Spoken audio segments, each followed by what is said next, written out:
So hello everyone, आज की इस वीडियो में हम देखेंगे आईईआरटी के मैथ के इम्पॉर्टेंट टॉपिक्स को, जो कि आपके एग्जाम में बार बार क्वेश्चंस रिपीट होते हैं। 5 से 10 साल के आप पेपर उठा के देखेंगे तो यही सब क्वेश्चंस इसी टॉपिक पे क्वेश्चन सेम नहीं मिलेंगे, लेकिन यही टॉपिक्स जो है बार बार क्वेश्चन पूछे जाते हैं। तो चलिए, सबसे पहला क्वेश्चन जो कि क्या लिखा हुआ है, जो 3 स्टार के साथ बना हुआ है। 3 स्टार का मतलब तो आप लोग समझ गए होंगे सबसे पहले कि स्टार हम क्यों बनाते हैं।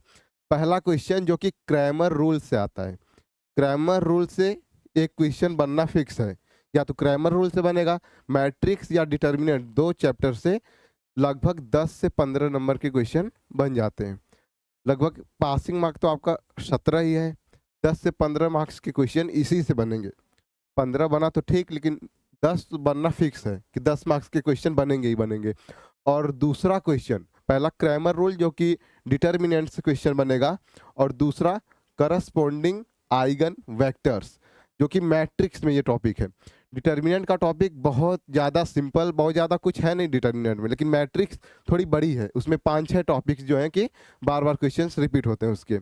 और तीसरा है फर्स्ट प्रिंसिपल मेथड का, जिसका कि डिफ्रेंसिएशन आपको निकालना होगा। डिफ्रेंसिएशन और क्वेश्चन किस टाइप का बनेगा, अभी हम आपको क्वेश्चंस भी बताएंगे। क्वेश्चंस आपको प्लेलिस्ट में मिल जाएंगी। जब आप प्लेलिस्ट वाले ऑप्शन पे जाएंगे तो वहाँ पे आपको प्लेलिस्ट के ऑप्शन में मैथ के इंपॉर्टेंट क्वेश्चन की जो सीरीज हमने बनाई हुई है, उसमें आपको इसका फर्स्ट प्रिंसिपल मेथड का क्वेश्चंस मिल जाएगा। चौथा क्वेश्चन क्या है कि y equal to sine m sine inverse x prove that, मतलब इस टाइप का क्वेश्चन रहेगा। क्वेश्चन आपको दिख रहा होगा और आपको कुछ इस तरीके से इसको प्रूव करके दिखाना होगा। इलर्स थ्योरम का क्वेश्चन। और पांचवा क्वेश्चन जो कि u v और w में एक समीकरण आपको दिया रहेगा, इक्वेशन, और उसमें आपको ये इस तरीके से आपको ज्ञात करना होगा, del u v w upon में डेल x y z, ये ज्ञात करना होगा। तो ये किस तरीके से करेंगे, आप पढ़ रहे होंगे तो आपको पता ही होगा। और छठवां क्वेश्चन, आइए देखते हैं छठवां क्वेश्चन क्या है, जो कि सबसे लास्ट क्वेश्चन रहता है वहां पे एग्जाम पेपर में, लेकिन पिछली बार नहीं आया हुआ था, मतलब कि हम लोग के टाइम पे। न्यूटन रैप्सन मेथड, मतलब न्यूटन रैप्सन मेथड में है आसान क्वेश्चन, 5 नंबर का क्वेश्चन, बहुत आसान है, सबसे आसान। लेकिन बस दिक्कत ये है कि इसमें कैलकुलेशन बहुत ज़्यादा है। तो इसको करने के लिए अपने आगे या पीछे कैलसी मांग लेंगे और कैलसी से ही जल्दी जल्दी इसका कैलकुलेशन कर लेंगे।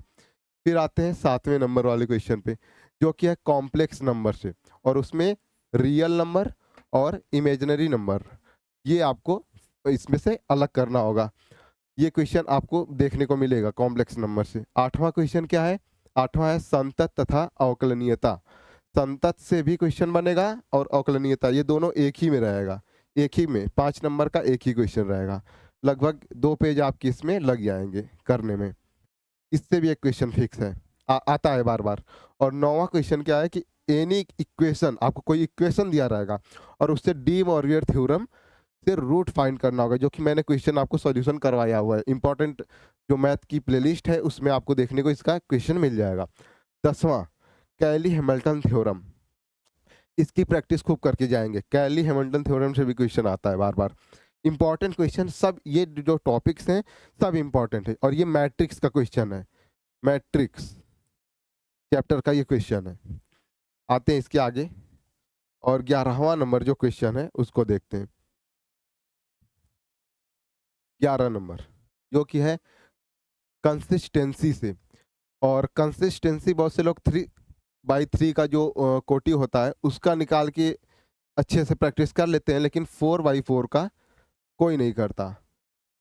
तो अगर थोड़ा सा टफ किया तो ये 4/4 का क्वेश्चन आ जाएगा कंसिस्टेंसी का, और ये भी मैट्रिक्स का ही क्वेश्चन है। कंसिस्टेंस है या नहीं है ये आपको बताना होगा, एंड उसके बाद फिर उसके जो कि वैल्यूज फाइंड करने होंगे। 12वां क्वेश्चन जो कि है मैकलरिन्स थ्योरम, ये क्वेश्चन भी आसान ही है लेकिन बस फार्मूला आपको याद होना चाहिए। 13वां क्वेश्चन जो कि है मैक्सिमा और मिनिमा से। मैक्सिमा मिनिमा अगर आप चाहें तो इसको लगा के जाएं, अगर एग्जाम टाइम पे देख रहे हैं ये वीडियो तो एग्जाम टाइम पे इसको न लगाएं, न देखें, क्योंकि थोड़ा सा ज़्यादा लेंदी हो जाता है एग्ज़ाम टाइम पे। ये 12th में आप पढ़े होंगे तो 12th में तो आसान रहता है ये सब, लेकिन यहाँ के क्वेश्चन थोड़े से अलग लेवल के। 14वां नंबर क्वेश्चन जो कि है टेलर्स थ्योरम। टेलर्स थ्योरम भी आसान है, ये आप लगा सकते हैं, फॉर्मूले पे क्वेश्चन सिर्फ है। 15वां क्वेश्चन क्या है कि जो कि वेरी इम्पॉर्टेंट है, यू वी और डब्लू में आपको एक संबंध एक इक्वेशन मिलेगा जिसका कि आपको फलनीय संबंध फाइंड करना। अगर ये फलनीय संबंध होगा, यदि है, अगर है तभी इसका जो है कि आप क्या करेंगे, इसको संबंध को भी आप इसको दिखाएंगे, यू का, भी का और डब्लू का। इस तरीके से आपको कोई इक्वेशन लिख के दे देगा और इसका जो है कि आपको संबंध भी फाइंड करना होगा। अगर ये संबंध इलर्स, ये जो है कि क्वेश्चन जब आप लगाएंगे तो क्वेश्चन लगाने के बाद जब संबंध इसमें रहेगा तभी आप इसका संबंध फाइंड करेंगे, ऐसे नहीं। लेकिन रिलेशन ज़्यादातर क्वेश्चंस में फाइंड हो जाता है क्योंकि ज़्यादातर क्वेश्चन उसी टाइप के आते हैं। आते हैं 16वें नंबर क्वेश्चन पे जो कि है सारणिक से। और सारणिक बस सॉल्व करने वाला सिंपल सा, अगर आप डिटर्मिनेंट पढ़े होंगे तो ये क्वेश्चन आप सॉल्व कर लेंगे। आते हैं अगले क्वेश्चन पे जो कि है लेबनिज थ्योरम। हालांकि ये टेलर्स थ्योरम और लेबनिज थ्योरम ये सब एक ही है, तो टेलर्स थ्योरम जो कर लेगा वो लेबनिज थ्योरम भी कर लेगा। तो ये रहा मैथ का इम्पोर्टेंट क्वेश्चन, सिर्फ 17 क्वेश्चन, 17 टॉपिक्स, और ये 17 टॉपिक्स बहुत ज़्यादा इम्पोर्टेंट है। इसको करने के बाद जाएंगे और क्या है कि जब आप इलर्स थ्योरम सॉल्व करेंगे तो इलर्स थ्योरम में आपको वो इलर्स थ्योरम में सिंपल सा आपको क्या करना है कि इक्वेशन बनानी है, पहली इक्वेशन और दूसरी इक्वेशन, बस इन्हीं दोनों इक्वेशन को बराबर कर देना है और ये सॉल्व हो जाएगा। और अगर क्वेश्चन ना लगे कभी, मान लीजिए कि आप लगा रहे हैं, कभी क्वेश्चन ना लगा, तो इसमें क्या होता है कि प्रूव वाले जो क्वेश्चन होते हैं, जितने भी प्रूव वाले क्वेश्चन रहेंगे, सबसे पहले आपको ये पेज मिलेगा। ये मैं आपको एक तरीका बता रहा हूँ, करना नहीं है, सबको नहीं करना है, बस उन्हीं को करना है जब क्वेश्चन ना लगे, क्योंकि क्वेश्चन छोड़ना नहीं है कोई भी।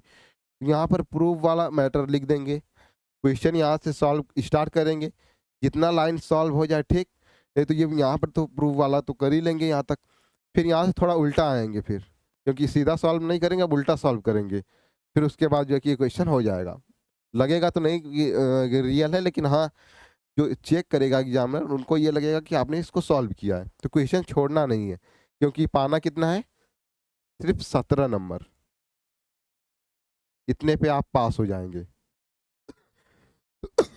हालांकि सिविल, इलेक्ट्रिकल जिनके एग्जाम होते हैं वो लोग भी इस क्वेश्चन को सॉल्व करेंगे, और मैकेनिकल वाले जितने हैं, मैकेनिकल वाले अगर एग्जाम टाइम पे देख रहे हैं तो ठीक, एग्जाम टाइम पे नहीं देख रहे हैं तो पूरा सिलेबस पढ़ के जाएंगे, क्योंकि मैकेनिकल में थोड़ा सा पैटर्न इस बार चेंज हुआ था और आगे चल के भी चेंज हो सकता है। तो चलिए ठीक है, फिर मिलते हैं अगली वीडियो में। और ये वीडियो कैसा लगा एक बार कमेंट करके ज़रूर बताएंगे। और अगला वीडियो जितने भी सेकेंड सेमेस्टर के आपके सब्जेक्ट्स हैं उनका प्लेलिस्ट आपको फर्स्ट ईयर वाले क्वेश्चन जो प्लेलिस्ट है उसी में मिलेगा सबका वीडियो, क्योंकि फर्स्ट ईयर में फर्स्ट सेमेस्टर का भी वीडियो हमने उसमें डाला हुआ है और ये सेकेंड सेमेस्टर का, प्लस आपको एक प्लेलिस्ट और देखने को मिलेगा जो कि रहेगा मैथ का इम्पोर्टेंट क्वेश्चन। जितने क्वेश्चन हमने बताए उसमें से कुछ क्वेश्चन हमने सॉल्व करवाया हुआ है, तो वो सब क्वेश्चन भी आपको वहाँ पर देखने को मिलेंगे, क्योंकि यूट्यूब पे आप खोजेंगे तो वो सब वीडियोस आपको मिलेंगी नहीं।